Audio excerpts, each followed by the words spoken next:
Hello world, Dynomega here. In today's video, I'm going to walk you through setting up and using version 2 of my Unreal Engine 5 time of day blueprint system. We'll go over the main blueprint, then each of the included utilities, and at the very end, I'll show you how to make your own utility. If you have any questions, let me know using the comments below or through my Discord server. Are you ready, Timmy? Let's do it, Dino. First, we're going to create a brand new third-person project.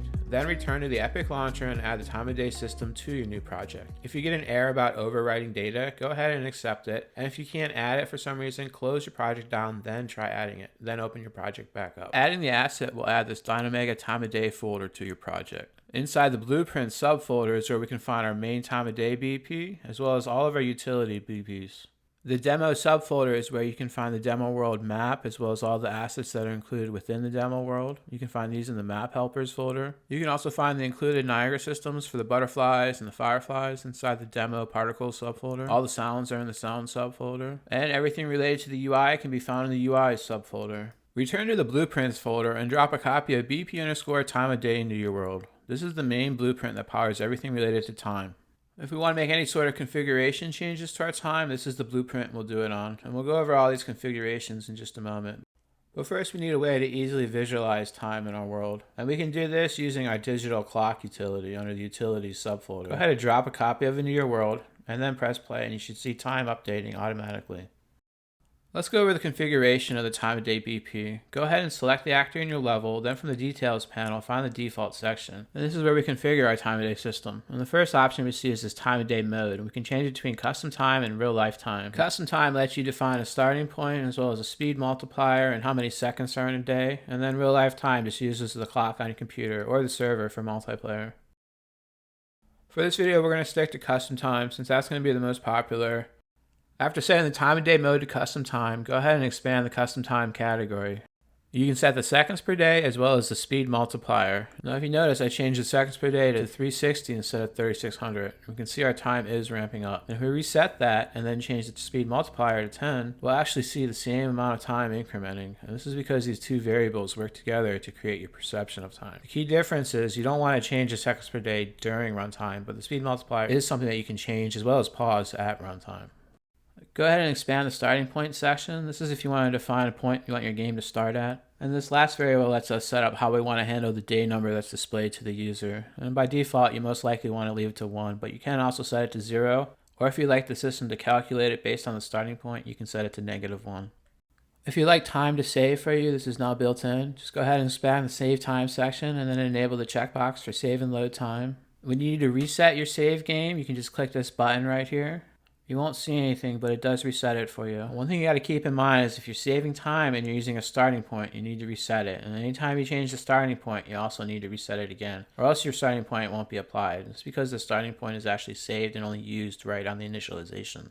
Well, back in the save settings, we can also change the save frequency, which is how often it saves. We can also set up a save identifier, which is how we can set up a unique identifier for this time of day BP. We also have the option to manual load, which will let us set up the save identifier at runtime and then call the load event. This is handy if you have multiple save games. Make sure to read the comments when you hover over these variables. It'll tell you more about how to use them. And this last section, the other options are mostly for the uncommon type stuff, like changing the rate of notifying. You can also set up your month definitions. So if you want to customize your month names and how many days are in each month, this is where you would do that. We also have days of the week. And then finally, we have our time of day schedule, where we can define morning, afternoon, evening, and night. And we set up a starting point for each one. Well, make sure these don't overlap. You want to at least have them 1 minute apart. If you overlap, you're going to have a flickering effect. You can also set up minutes per hour, hours per day, as well as a date stamp year prefix. And this last option is if you want the new notify events to be fired off right when it launches. Events are how you can get logic in your own blueprint to update when there's a new minute, new hour, new day. And we'll go over what the events are in a little bit. And those are all your configuration options for the main time of day BP. Now each utility BP will have its own configuration options. And we'll go over those options when we look at each of the utilities. Now I'm going to go ahead and reset everything to default except for our speed multiplier, which I'll leave at 10.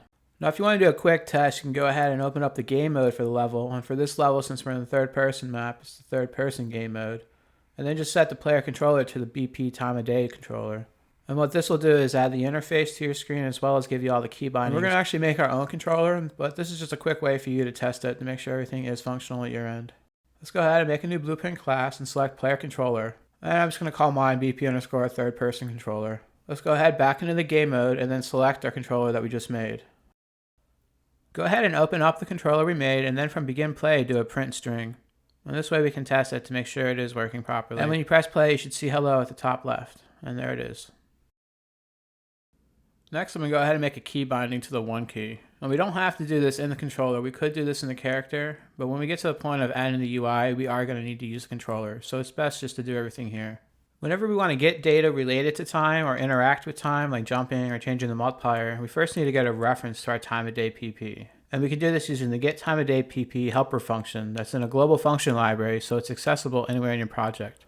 And then from this reference, we can do anything we need to related to time. Well, for example, let's say we want to jump time. And we can just set it to 2 hours. And when we press play, now when we press the 1 key, we'll see that our clock jumps ahead by 2 hours.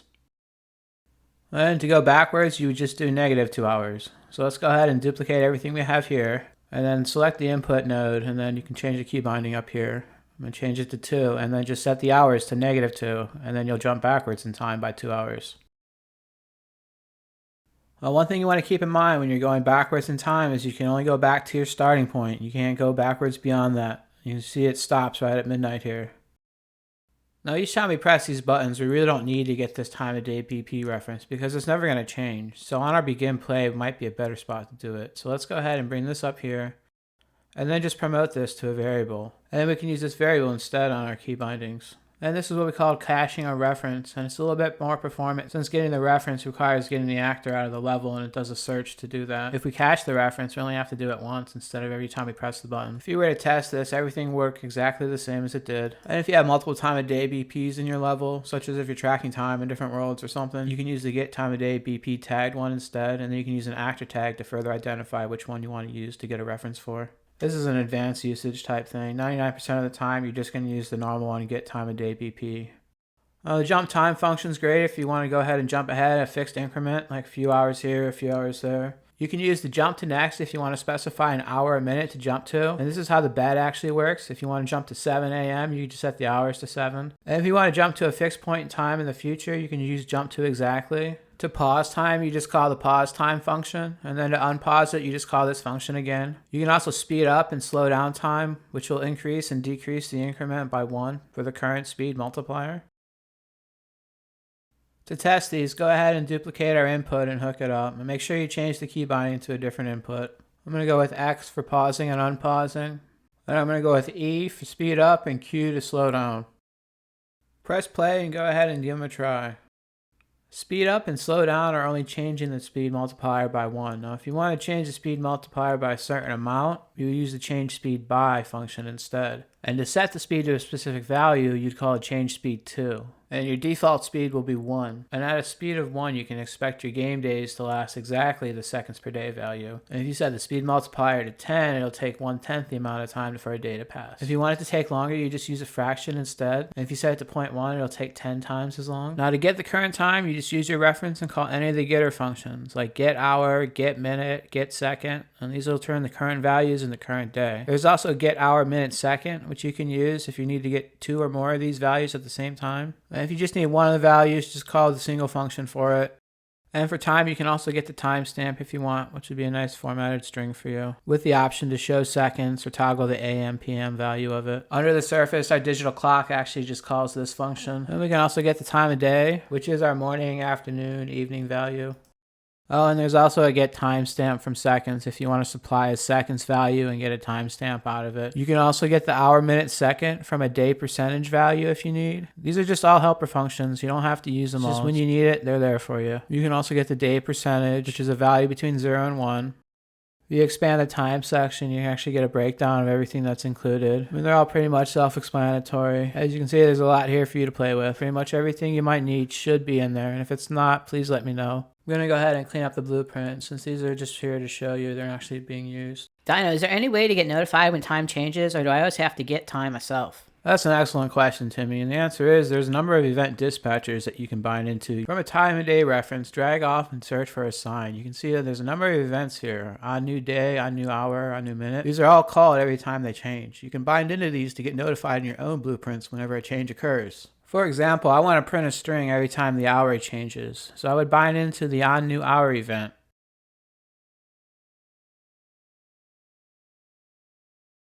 Now I'm going to use a print text with a format text node to format a string using the data that's coming from our event. And if you're not familiar with format text, if you use a bracket and then put a word in it, it'll act like a variable placeholder, which you can then use as an input. Now every time our hour changes, we'll see this print text appear at the top left of our screen. Now, one thing you need to keep in mind is if you're jumping through time or if your speed multiplier is really fast, you're not going to get a call for every single event, but just each update for it. We do, however, get the total value, which is how you can keep your side in sync with the server. And each one of our events will provide you with a number of different inputs relative to that type of data point. And if for some reason the data point you need isn't there, remember you can just get it using your time of day reference. For example, let's get the day percentage. And we can just plug that into our format text. And keep in mind though, this is a value between 0 and 1. And using these event dispatchers, you can drive your own logic and your own blueprints rather than having to query for the data at a set interval. To help you get started using time, I've included a number of utilities, and you can find them all in the Blueprints Utilities subfolder. Under the surface, these utilities are using all the functions and events we just talked about. And I'm going to walk you through setting up and using each one, but if you'd like to learn how they work with the BP time of day that's in your level, feel free to open them up and take a look around. If you'd like to see any of these in action right now, go ahead and open the demo world in the demo maps folder. Now back in our utilities folder, the first one we're going to talk about is the digital clock. And to use the digital clock, just go ahead and drop it in your world. The digital clock will automatically connect to your time of day, so there's nothing you need to do on that side. You can also toggle AM and PM from showing, as well as change the text color. And the font size can also be changed. And this will come in handy if you scale the clock. Then you can adjust the text size to fill it up. And that's all there is to the digital clock. It's a very simple example. I suggest if you're curious about seeing how these work, you start off with this one. In addition to the digital clock, you also get an analog clock. And it works just like the other one. Just go ahead and drop it in your world and it'll just work. And as far as settings, you can customize each of the materials that are used. And that's the analog clock. It's another simple example. I know, very exciting. Next up, we have the sky rotator, which will give the directional lighting in your world a realistic day and night cycle. Before I show you how this blueprint works, I do want to mention that if you're using ultradynamic sky, I do have another video on this channel that will walk you through setting up and creating a day and night cycle using our time of day BP to power our UDS time of day. So make sure you check that out if you're using UDS. If you're not using UDS, the included sky rotator BP is a simple example that will rotate 2 directional lights in your level. To use, first drop a copy of it in your level. Then if we press play, we will see it yelling at us that we only have 1 directional light in the level. Well, if we want to have a moon, we will need to add a second directional light. So let's go ahead and add our new directional light. I'm just going to find the current one and duplicate it. Then we have to set the atmosphere's sun index value to 1, because our sun is currently set to 0 and they can't be the same value. Go ahead and set up the lighting for your moon so it's nice and dark and also a little bit of a blue tint to it. That way you can give the impression of night. And to make it even darker in your world, you can use a post-process volume and adjust the min and max brightness. But for me, this looks fine, so I'll leave it as is. We can also see the engine is telling us we need to do something else. Now this one should only appear for version 5.1 and up. And if you do see this warning, select your new directional light and search for forward shading priority. And set this also to 1. Now when we press play, we should see our night sky. And if we jump ahead with our key binding, we will get back around to daytime. Now if you don't see your moon in the sky, this is because your BP sky sphere isn't set up to use 2 directional lights. Unfortunately, the one that comes with the new level also doesn't support it. And to get it to work with the current one, it's a bit involved. But for now, let's go ahead and just delete the BP sky sphere from our level. And then we should see our moon and our night sky. As for configurations, our BP Sky Rotator has a few things we can play with. Our first configuration option we have is our sky rotation path. And this is how we can define the path the sun and the moon will travel across our sky. And to configure for your game, I recommend playing in the viewport, then hit Shift F1 to get access to your mouse. Then from the details panel, you can just change this value at runtime and see it changing in your game. Since you'll be able to visually see the change now, go ahead and set the sun and moon position to the path you would like. Then take note of the value, and then after stopping play, go ahead and set this value to your sky rotation path. Our next configuration will let us change the rate at which our sky will update. And instead of using event dispatchers, this example is using its own timer to update the sky at a fixed interval. This value is the number of seconds between updates. And if your game days are quick, you will need to have a lower value to have a smooth rotation. And if your game days are long, you can get away with setting a higher value for this. Now the change sky on server is a multiplayer related boolean, which is enabled by default. And you can disable this if you are running a dedicated server and don't need the sky to visually update, since there is no visual on the dedicated server. If, however, you are using a listen server, you will want to leave this option enabled. If you don't, your host server player will not have the sky update, even though it will for all the other clients. If for some reason your sun is above at midnight and your moon is above at noon, you can use the flip sun and moon boolean to fix this. By default, the sky rotator is detecting them, so it is possible that it can be detected in the wrong order. And if this happens, just switch this boolean and it'll fix itself. Now, the last two options we have is the sun and the moon position at midnight, and this is how you can offset the position of either one so they're not directly overhead. Now keep in mind, if these values are not exactly 180 degrees apart, you will have points of complete darkness in your timeline, as no directional light would be within the visible plane. And that is your sky rotator BP. It's very simple in its current form, and it is something I would like to expand on in the future. So if you have ideas for it, please let me know. Next up, we have the light switch. To use, drop a copy of it in your level. Let's take a look at the settings for it. In this first one, connected lights, this is how we connect which lights we want to turn on and off with it. And I'll show you this in a second, but first let's go over how we set what time to use. And we do this with the switch type variable. Now you can use either time of day, like morning, afternoon, or night, or you can supply a fixed turn on and off time. Then depending on which switch type you choose will determine which of the categories you use for the settings. We're also going to need a light in our level to turn on and off, and I'm going to just add a spotlight right here and then boost its intensity. Yep, that looks good. Now switch back to your on-off light switch BP, then from the connected lights array, add a new element. Use the eyedropper and select your light from the viewport. Now our light's connected to our on-off switch. And since we're using the time of day switch type, we want to make sure we also specify what times to turn it on at. And I'm going to select evening and night. Go ahead and press play and you should see your light. And if the time of day changes and it's not in this list, it will turn it off. Now if you wanted to use fixed time, we would change the switch type to fixed. Then under the fixed time switch category, we can specify the hour and minute to turn it on and off at. Let's set our light to turn on at 6 p.m. and turn off at 6 a.m. And if your turn off time is less than your turn on time, the system will know that you want to turn it off on the next day. As you'll see, all these on-off related utilities are set up similarly to this one. And for this video, we're going to stick to the time of day switch types. And I do recommend that you stick to the time of day as well if you're just getting started. Then circle back and look at the fixed time options for it. The variables will be slightly different, but both options provide the same functionality. It's just how you provide the data is what changes.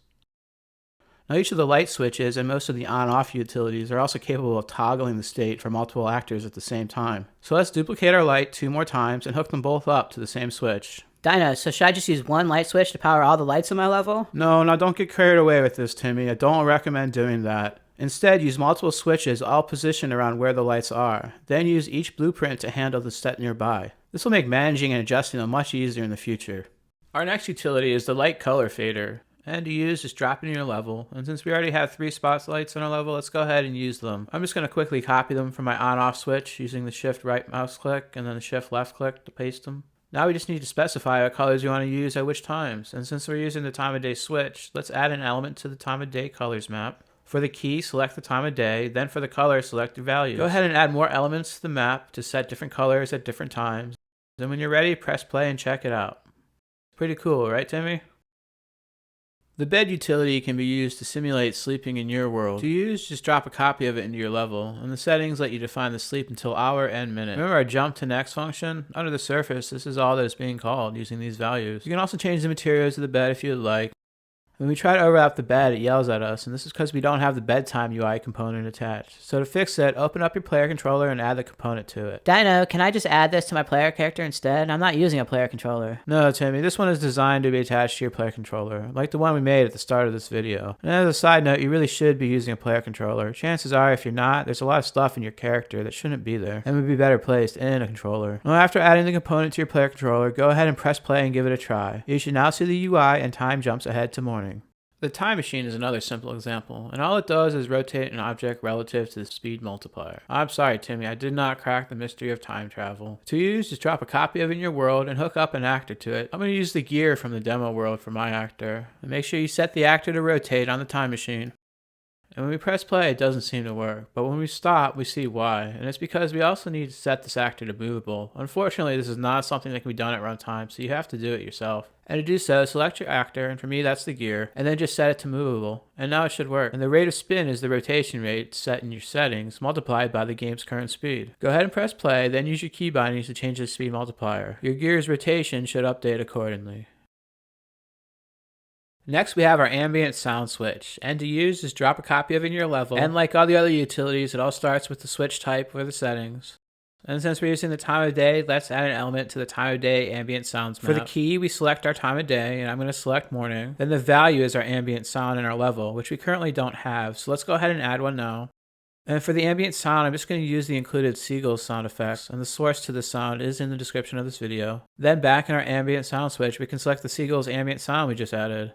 Press play and jump to morning, and you should hear the birds.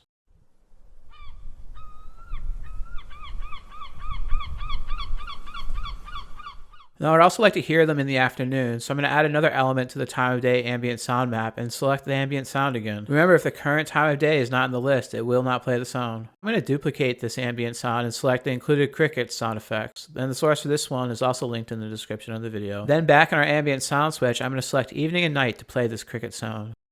Go ahead and press play and give it a try. You should hear both your sounds kicking in at the appropriate time.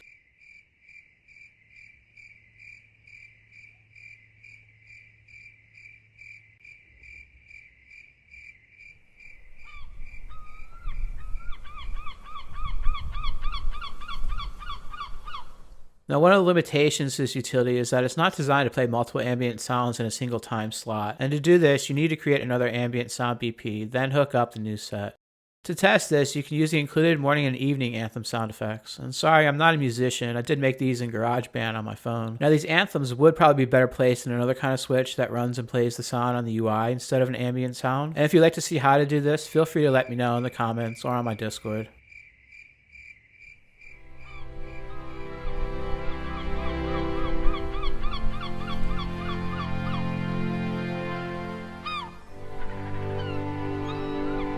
Sometimes you just gotta take a moment out of your busy day and appreciate nature. Yep, well said, Timmy. Next, we have our spawner utility, which will let us spawn blueprints and Niagara systems at specific points in time. Go ahead and drop a copy of the spawn in the world at the location that you'd like your actor to spawn at. Now let's say we want to spawn something in the morning. We first need to add the morning key since it does not already exist on our map. Then under our morning key, let's click the Add Array Element button next to Spawn Actors.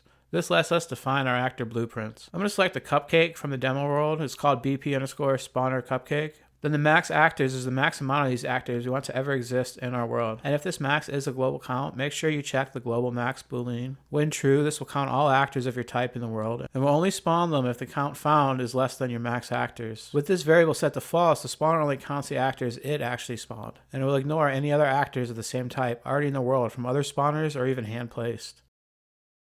Now the spawn chance is the chance to spawn it, and this is checked every time that time is checked, so if you are using the time of day time switch, this will only be tested when that changes. But if you are using fixed time, then this will be checked and tested every minute. And the last boolean is spawn all actors, and when true, this will spawn up to its maxed actors when triggered, and when false, only one actor at a time will be spawned each time it is triggered. Press play and try it out. Now morning it's a little hard to see what's going on, so I'm going to switch mine to afternoon and try again. There we go, now we can see our cupcake. That sound and the impulse you see that launches a cupcake is actually built into the begin play of the cupcake blueprint, and it's not part of the spawner. One thing you will want to keep in mind with the spawner is that it's only responsible for spawning the actors. It does not handle despawning them, and this cupcake example sets its lifetime also on begin play, and this is what's actually causing them to despawn eventually. With the spawner, you can also add multiple spawn actors to each time slot, and to do so, just add another array element to the spawn actors, and each one can have its own configuration.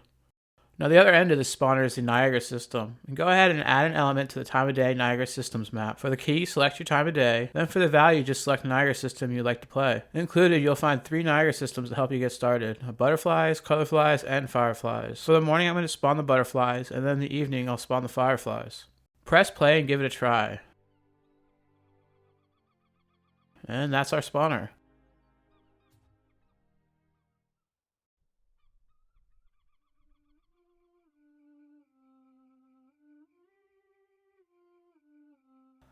The last included utility is a custom blueprint switch, and this is for advanced users that want to add an easy way to add turn on and off logic to an already existing blueprint. And to use it, first drop the switch into the level. Now we need a blueprint that we can use. Let's go ahead and make a cupcake that grows in size. So I'm going to make a new blueprint that I call BP_huge cupcake. Go ahead and open up the blueprint and then add a static mesh component to it. And I'm going to go ahead and set this mesh to our cupcake. Then add it to the level.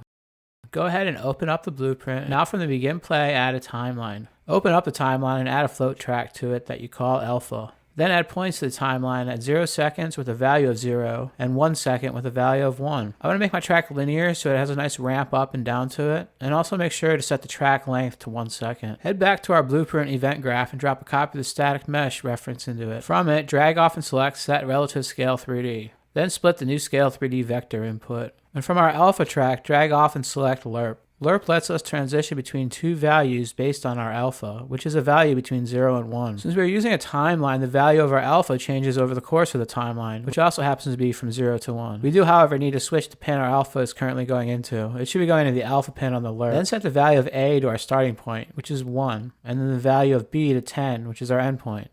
Let's test it real quick. Press play and you should see your cupcake grow in size to a massive 10x right on begin play. Now what we really want to do is have this cupcake grow in size at a specific point in time, and this is what our custom remote switch will let us do. Select the custom remote switch you placed in your level and then the add button next to blueprints. Then select your cupcake. Then under the time of day turn on add an element and select morning.